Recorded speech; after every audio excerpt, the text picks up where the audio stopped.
Okay, I'm Ryan with the Waterloo Water Works, part of the distribution department crew. So what's going on here on Esther, new water main on 63, they stubbed out here on Esther about 30 feet, and then allows you to tie on and lay water main in the future, which we're doing today.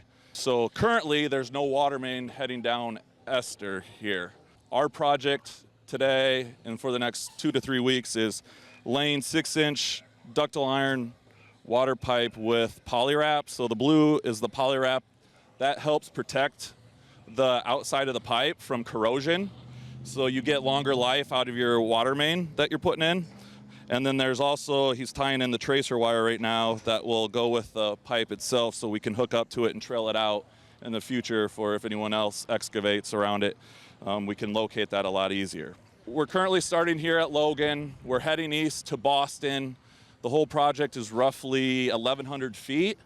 And then we're gonna tie on to Hope and Sherman that are currently dead end. After we're done here in 2 and 3 weeks, the street department's gonna come in, they'll redo this road. So what we're tearing up, yeah, it's gonna look terrible for 2 to 3 weeks, but after we're done and then they're done, you're not even gonna be able to tell that anyone was in here. So that's a benefit of working with them and just making it look better for the city of Waterloo. So we're doing this one. When they did the whole plan set, we had this 3 blocks. We had Hanover, that's on the other side of the railroad tracks. We were planning on doing that one, but with city overlay, when that came out, there's a lot of valves that replaced, so we probably won't get to that this year, but it'll be next year.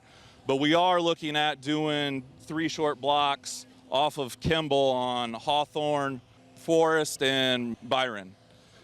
Still this year, we're planning on doing that. That'll probably be more so into summer, fall. A lot of people ask, why is there so many people standing around? Well, there's a lot to this process. You have your excavator, you have pipe layers, and you also have crew over here that are getting the pipe ready with that poly wrap. Jay's over here checking where those other utility lines are, getting a depth on them so we don't hit those as we dig. Where these guys, they're the ones that are the hard workers, right? So that you don't see them other than being in the hole and doing the hard work. So I gotta give the credit to these guys. They're the ones that have all the knowledge. They have to be DNR certified with grade license, and then you gotta have experience. And so it's very critical to have people and individuals that not only take pride in the job and want a better Waterloo, but also care about the safety of their employees, because we all wanna go home to our families at the end of the day. So they do a really, really good job of communicating and knowing what the next step is to be efficient, and the big factor is being safe. Ross Fagerland here, he's our distribution foreman. He's always out with the crew. I'll have Ross talk here a little bit kind of about the whole process and what we all do here. I'm Ross Fagerland, distribution foreman for the Waterloo Water Works. We try to put our spoil pile between us and the traffic, so that way we can safely excavate.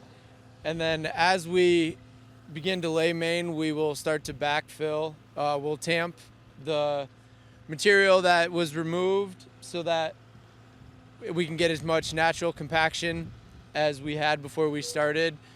As you can see, there's very little waste. The only thing that we're pulling off and disposing of is the thin layer of blacktop on the top. So one thing that's good with a situation like this, when it is a dry excavation, all the material can go back in. So that saves a lot on costs associated with a project like this. When we get this project all tied in too, we set temporary hydrants, and then the whole thing is pressure tested at 1.5 times the normal operating pressure.